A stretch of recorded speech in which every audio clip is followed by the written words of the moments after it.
love the chase and the hunt, and I set the pace when I'm running. I always take what I want and I always give it 100. Don't need a bank, no I'm funded. Play the game like it's nothing. I'm always thankful for something. Don't take for granted, stay humble. Now wake up, it's time to look at the enemy. Look in the mirror if he is no friend.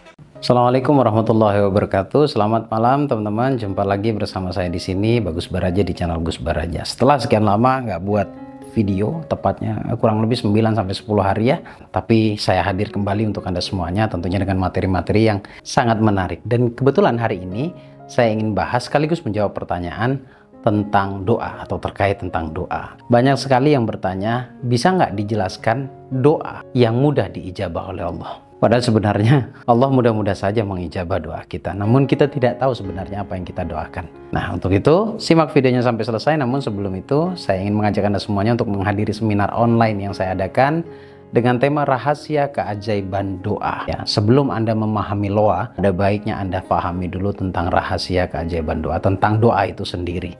Untuk itu saya adakan seminar online-nya nanti hari Kamis tanggal 25 Oktober. Di sana akan dikupas tuntas keilmuan rahasia keajaiban doa. Tentunya sebelum kita memahami doa, yang terpenting adalah kita memahami tentang bagaimana sih caranya berdoa dengan baik, dan bagaimana sih caranya mengetahui sebenarnya apa sih yang kita doakan, ya, yang kita harapkan. Jadi ikuti seminar yang saya adakan, dan untuk pendaftaran langsung klik link yang ada di deskripsi atau langsung hubungi nomor WA-nya Mbak Alia. Nanti akan dijelaskan oleh Mbak Alia di sana. Baik teman-teman, kembali kepada pokok pembahasan di video kali ini. Kali ini saya akan bahas tentang doa. Mana tahu ternyata yang saya bahas malam ini adalah pertanyaan Anda semuanya, kegelisahan Anda mungkin, yang mudah-mudahan ini menjadi jawaban serta menjadi pencerahan atau inspirasi bagi Anda. Baik, kita ini sebenarnya tidak sadar, tidak tahu, tidak paham apa sih sebenarnya yang kita panjatkan. Kalau secara lisannya tidak perlu kita bahas. Semua orang, Anda, saya, dan semuanya itu mengucapkan doa yang baik. Pasti itu. Semua doa manusia itu pasti doa terkait tentang kebahagiaannya. Ya, tidak ada manusia yang ingin hidupnya tidak bahagia, nggak ada. Tapi sedikit sekali orang yang memahami tentang apa sih sebenarnya yang diinginkan. Ya, ukurannya sebenarnya doa itu adalah sesuatu yang kita pikirkan berulang dan kita rasakan berulang. Ya, pikirkan dan rasakan berulang.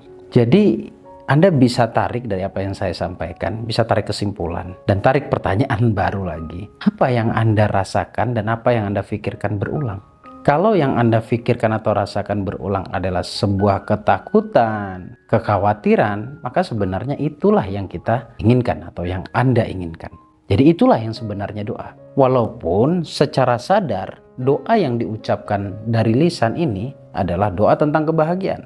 Tetapi jika sebaliknya yang ada di hati itu keterbalikan dari apa yang kamu ucapkan, tetap saja yang akan dikabulkan oleh Allah adalah apa yang ada di perasaanmu atau di pikiran. Itu digarisbawahi dulu.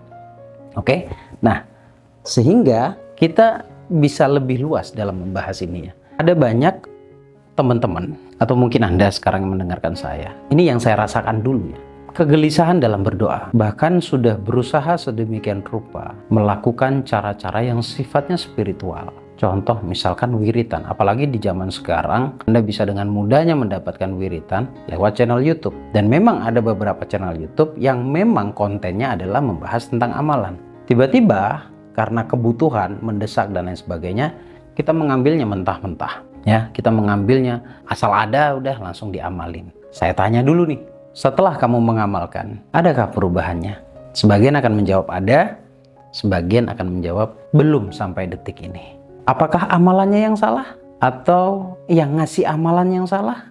Kreatornya yang salah? Atau malah kitanya yang salah? Atau malah bahkan ada sebagian orang yang menganggap bahwa Allah tidak berpihak baik kepada saya. Nah, itu fatal banget kalau yang itunya. Sekarang pertanyaannya, bagaimana dengan mereka yang benar-benar ketika mengamalkan ternyata dampaknya bagus sesuai yang disampaikan atau sesuai yang dipahami? Yang menurut saya karena memang hatinya sudah terprogram. Nanti saya akan berikan benang merahnya ya. Kemudian yang sudah mengamalkan tetapi belum ada hasil, kira-kira seperti apa? Nah, yang mengamalkan tapi belum berdampak apapun, malah yang ada semakin sulit. Mengamalkannya makin kencang tapi keadaannya semakin sulit. Coba perhatikan baik-baik, seperti yang saya jelaskan di awal tadi. Apakah yang kamu baca, yang kamu wiritin itu selaras dengan apa yang ada di dalam perasaanmu? Kalau bicara niat, jelas niat membaca mengharapkan ridha Allah. Niat membaca adalah memperbaiki energi di dalam diri, karena amalan itu akan kembali ke sini. Oke? Kemudian di hati kita ini, dengan di pikiran atau dengan yang apa yang kita ucapkan, apakah itu selaras? Apakah itu sama? Yang tahu adalah Anda sendiri. Oke? Kemudian yang mengamalkan dengan mudahnya, lalu tiba-tiba menurut dia mendapatkan sesuai dari manfaat yang disampaikan tentang amalan tersebut. Itu sebenarnya juga karena konsep hatinya sudah tepat, programnya sudah tepat, didukung oleh amalan tersebut yang sifatnya amalan itu memiliki energi dan membentuk di dalam dirinya menjadi energi yang lebih positif lagi. Jadi permasalahannya tentang doa itu adalah tentang perasaanmu. Jadi kembali lagi kepada diri kita masing-masing, perasaan kita seperti apa? Standarnya untuk bisa mengetahui itu adalah doa yang sebenar-benarnya kita panjatkan itu yang apa yang ada di dalam perasaan kita dan apa yang paling sering terfikirkan oleh kita. Kalau dalam keseharian atau kali 7 hari bahkan kali 30 hari, Anda bisa cek kalau tiap harinya kita berpikir sesuatu yang menakutkan, menyeramkan, kesedihan, kemudian kekecewaan dan lain sebagainya, maka sejatinya itu yang akan kita tarik. Itulah yang menjadi doa. Sederhananya begini, kita cek ke dalam diri kita cek dalam pengalaman hidup kita, perjalanan hidup kita. Saya bertanya kepada Anda, pernah pasti dalam keadaan kecewa, dalam keadaan sedih? Perhatikan baik-baik. Kesedihanmu, kekecewaanmu, apakah membuat hidupmu jauh lebih baik? Sebagian orang akan menjawab, tidak Gus. Ya, karena energi negatif itu hanya akan menarik kejadian negatif pula. Jadi energi negatif lewat kekecewaan, kesedihan, ketakutan, mungkin kekhawatiran, itulah sejatinya doamu. Lihat, perhatikan baik-baik. Begitu luar biasanya manusia. Bahkan di lain video saya pernah mengatakan loa itu tidak ada gagalnya. Mengapa saya nggak katakan demikian yang berbeda dengan praktisi lainnya? Ya maksudnya seperti ini. Semua loa itu terkabulkan. Semua loa itu berhasil. Ukurannya adalah apa yang kita tarik. Kalau keseharian di dalam benak kita isi dengan kekecewaan, kesedihan, kekhawatiran, ketakutan, apapun yang negatif, entah kenapa yang datang dalam kehidupan kita juga negatif juga. Gitu. Dan begitu juga sebaliknya. Ketika di dalam perasaan kita baik, kita berpikir berulang tentang kebaikan, kita berprasangka baik terhadap hidup kita, entah kenapa kebaikan itu mudah datang dalam kehidupan kita. Menurut saya, inilah kelebihan manusia yang Allah berikan, yaitu kekuatan menarik yang terfikirkan, yang dirasakan berulang. Nah, tinggal dicek, ini rahasia keajaiban doa. Tinggal Anda cek dalam perasaan, dalam keseharian. Apa yang paling sering Anda pikirkan dan Anda rasakan, itulah sejatinya doamu. Tidak hanya apa yang kamu ucapkan, oke?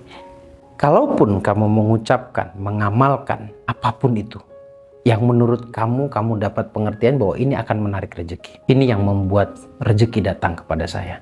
Tapi realitanya, kembali lagi kepada hidup kita, Anda cek sendiri. Apakah itu menjadi jaminan? Ternyata tidak. Yang menjadi jaminan adalah apa yang ada di dalam perasaan kita. Setiap hari dan diulang-ulang. Maka timbullah sebuah pemahaman dari RKD, yaitu istiqomah dulu. Ulang-ulang satu perkara. Maka setelah itu akan Allah berikan hikmah atau petunjuk. Dan ketika petunjuk itu sudah Allah berikan, Allah akan berikan karomah. Ini kesimpulan dari Allah mengatakan bahwa barang siapa yang bertakwa kepadaku, maka akan aku berikan jalan keluar. Kemudian Allah akan berikan rezeki dari jalan yang tidak pernah diduga-duga oleh manusia. Dan barang siapa yang berserah diri kepada Allah, maka Allah akan cukupkan semua urusannya. Sesimpel itu tentang pemahaman doa. Iya, pemahamannya simpel. Prakteknya menurut Anda gimana? Semoga menjawab pertanyaan Anda semuanya. Terima kasih. Sampai ketemu di video berikutnya. Assalamualaikum warahmatullahi wabarakatuh.